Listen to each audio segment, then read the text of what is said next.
to get more sales on Etsy. To get more sales on Etsy, it can help to be seen more. And to get seen more, it can help to get seen in the search. To get seen in the search, you have to have really good tags and titles. So today we're going to go step by step that process of creating that epic listing, from finding keywords to writing your titles and tags. And do grades even matter? Now, obviously, this is going to be a big one.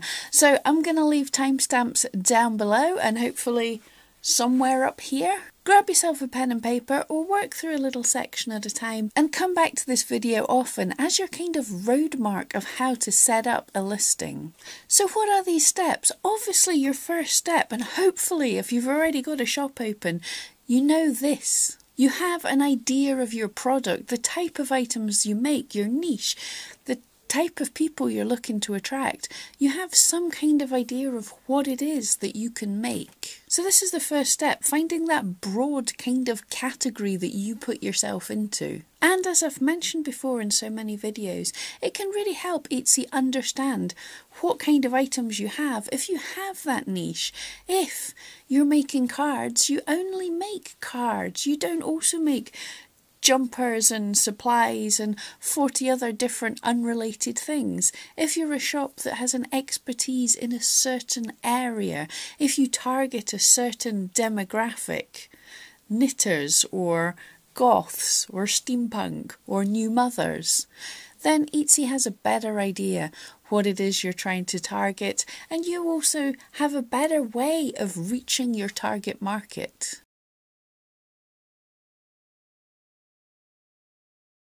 So before you even create this epic item, you want to identify the gap in the market, the thing that you can make that people are searching for, but there's not many listings out there for.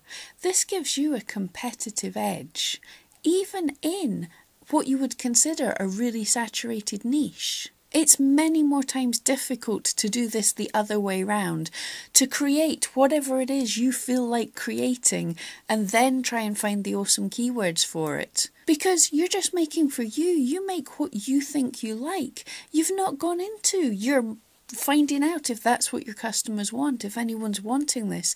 So it's much better decide what's the best thing to make before you commit the time to making the item. Today we're going to dive into keyword research to do this. Another option you can do is to look at the stats in your shop for what performed better in the past. But today, keyword research. And I'm going to recommend eRank for this. You can pop over there and get yourself a free account. For eRank Pro members, I'll link you in a card up above to a video from eRank founder Anthony, him showing step by step how he uses the Keyword Explorer tool for the pro users. But for today, I want to show you how to use the keyword tool in the free account to do the same thing. It is easier and faster with a pro account, but it's still possible with a free account. So for now, let's dig into my free eRank account. The keyword tool you get to on the bar across the top of your dashboard or any page on eRank. It's under Tools, Keyword Tool. Or you can quickly get there by using the Get Keyword Ideas search area in that bar as well. So let's make this example super beast mode difficult. I know people comment that one of the most competitive categories, one of the most saturated categories and the hardest to get into is jewellery. So let's have a think about rings. Let's imagine I'm a ring maker, which I'm not. But let's do a bit of keyword research for this. We can see when we search for that broad term ring in the keyword tool, in the top 100 listings that are there, they are super competitive. So they're likely to be very hard for us to rank for, especially if you have a new shop and you're just starting out. So you can click at the top of the competition column to rank for the lowest competition. The data you're finding here is the tags used by the top 100 listings that are found in search for the term ring. Okay, blue crystal ring has less competition. Let's dive into that. No search data available. That means sadly there are just not enough people searching for it. So although some people have a tag for this, it doesn't mean this tag is doing well for them. In this case, it seems that there's just not enough people searching to be statistically significant. So it's probably not worth aiming for. But does it give us some ideas? let's see what other type of crystal rings there are, if this is something you can make. Quartz crystal ring? No, not really. Raw crystal ring. Oh, this could be a good one. It has some search volume, but not a massive amount of competition, so it may be possible to rank for this, and people are looking for this. This might be an item to aim for, if we can make a raw crystal ring. So let's see what other tags people are using. We could use these if they're relevant in our listing tags. Raw stone ring, gemstone ring, raw gemstone ring, boho ring, if that's the style, natural stone ring. Pick the tags that are most relevant and descriptive to your ring, thinking of the materials and the style. Drilling down by clicking on these to see if any of these tags are actually good keywords in their own right. For example, raw quartz ring is only slightly searched for, but quartz ring is very competitive. If we did well for raw quartz ring and customers were liking this, at a later date, Etsy might present this up to customers searching for quartz ring. So raw quartz ring could help us get a foothold into quartz ring search later when we're bigger. Also, raw quartz is considered a healing stone. This is actually not a bad keyword. And rose quartz is the birthstone of Taurus. So could there be a gap in the market if we were to make a raw stone ring with rose quartz? This could open up for us a whole load of keywords that are not massively competitive, so we'd have a chance with them. So just doing that keyword research, we now have an idea of an item that we could possibly make. This has given us inspiration to going forwards. The next step obviously is to create that listing. Now you can have a nosy at the similar items that are doing well on Etsy and figure out what kind of style might be a good style and look at the price range and the photography and then make the best item you can that you think will appeal to the people that are looking for that kind of item. And once the item's made, super important is to take great photographs. You've looked at what the competition's photography is like. Now imagine if your item was on the front of that search page. Will that catch the eye of people? Will that stand out amongst the sea of other listings? Will it win the click? So really take time to make that photography extra special awesome.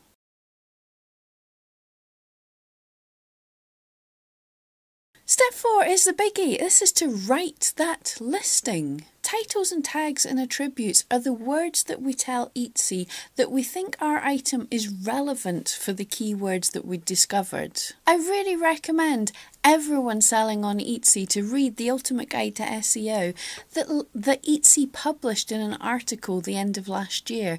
It tells us what it is that Etsy is looking for. Think of your titles as that prime real estate. Not only do the words in your titles have the most weight in ranking power in aiming for the keyword, but they're also the first thing that customer sees. So if the customer searches for something and sees the title kind of matches what they were searching for, they'll say to themselves, okay, that's the very thing I was thinking of.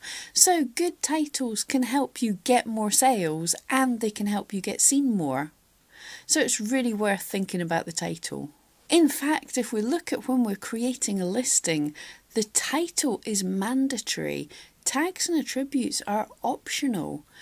They don't hold as much weight.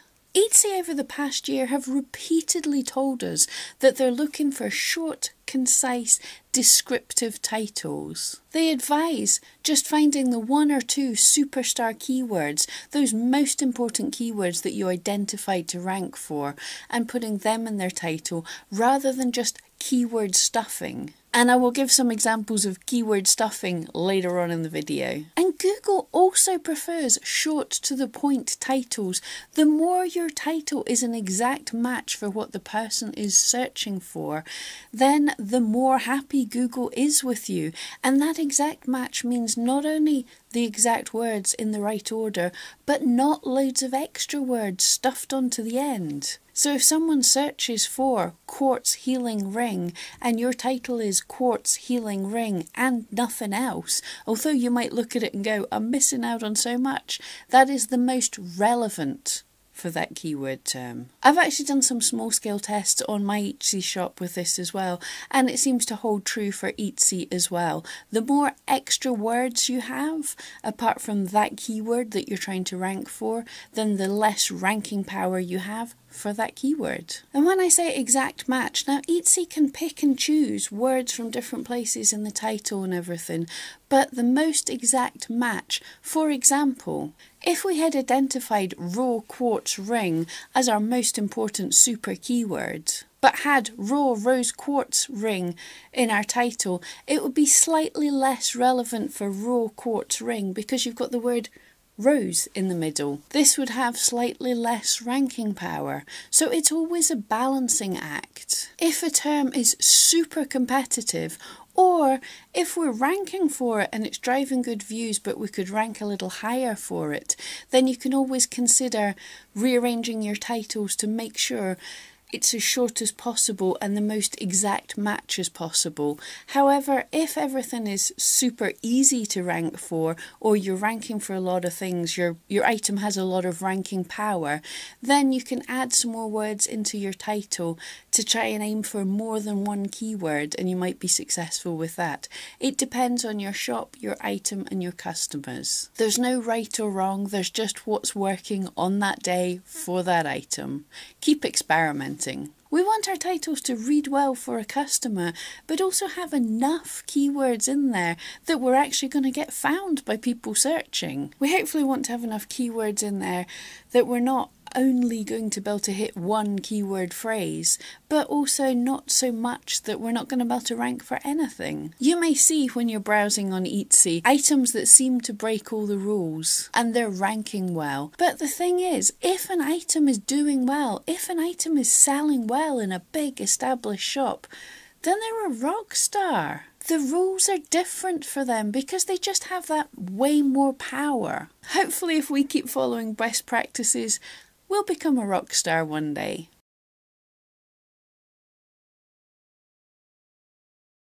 Your tags are what you want to back up your title to say to Etsy, this is really what my item is. You should have in your tags those superstar keywords that you identified in the exact order that you identified them. And yes, these most important terms you need to have in your title and your tags. That's saying, yes, Etsy, this is really the thing. You don't necessarily need to repeat different parts of a phrase. So, for example, rose quartz ring and ring. The ring is already optimized for in rose quartz ring. And also if your attribute is ring, you don't need a tag of ring. And as I said before, Etsy can mix and match words, so sometimes tags that might not look so intelligible are there because single words are looking to be pulled out of them to add to other keywords. So for example, if you had one tag of raw crystal ring and another of natural stone ring,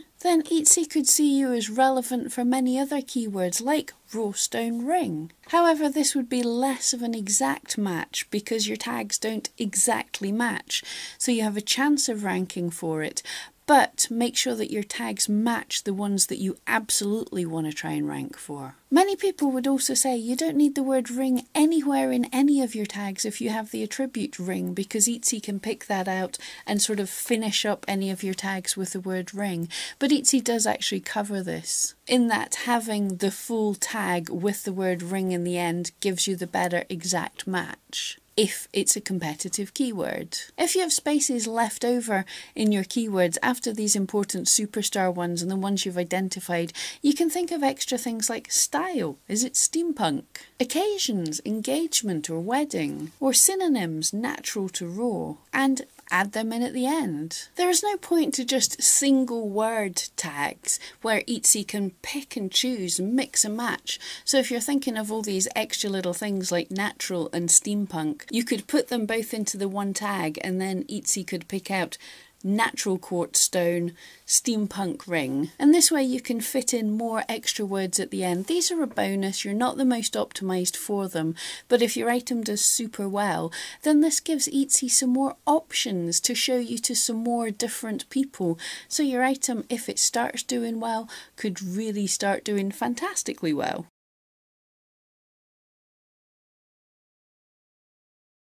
Now your descriptions, Etsy has told us that they don't use descriptions in deciding where to place you. However, search engines like Google do. And what Google is looking for is to see your superstar keywords, but included in conversational English. They don't want you just to stuff your keywords. There's no point copying and pasting your title or a list of keywords. Now, your superstar keywords, your most important keywords, they should be descriptive of your item. So in your description, when you're describing it to a buyer, it should be easy to include these keywords. It should be easy to tell them that it's a raw quartz ring. It should be easy to tell them that this is good for a Taurus birthday. These are all very relevant things. And although Etsy have said they don't count your description for your SEO, one thing that can boost you up in your rankings, of course, is making sales. So if your description entices people to sell, if it answers all their questions, if it really helps them love your shop, then it's still good. It's very worth making an effort on.